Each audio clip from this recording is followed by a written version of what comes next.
Okay, so I've gone ahead and got through my struggles with the pin. You can see I've placed the gear and filled it with a little bit of oil. Everything's locked in place.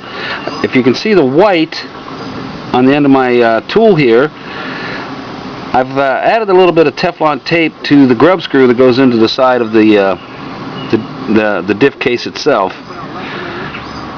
That, for me, is a whole lot easier than some folks who like to use different kinds of silicone and that kind of thing. I prefer Teflon, so I'm just going to batten that down a little bit.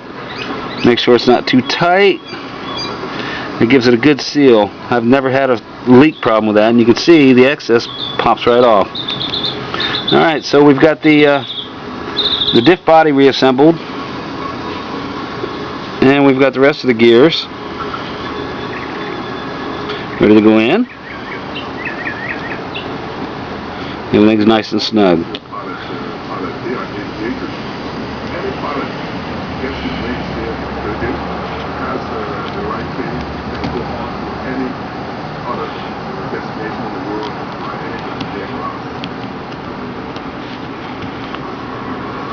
Now you can see, with the little bit of oil I added in there,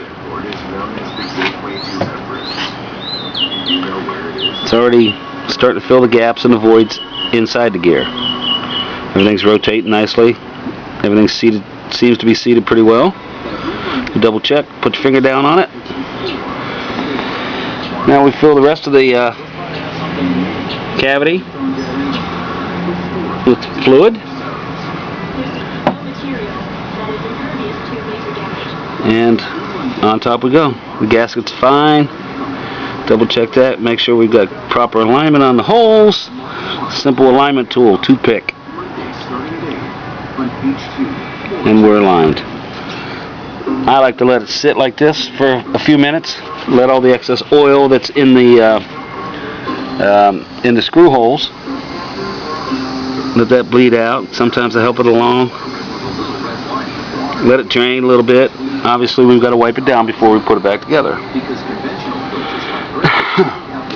But right now it's ready, except for the cleanup. It's ready for reassembly with the Boca bearing yellow seals.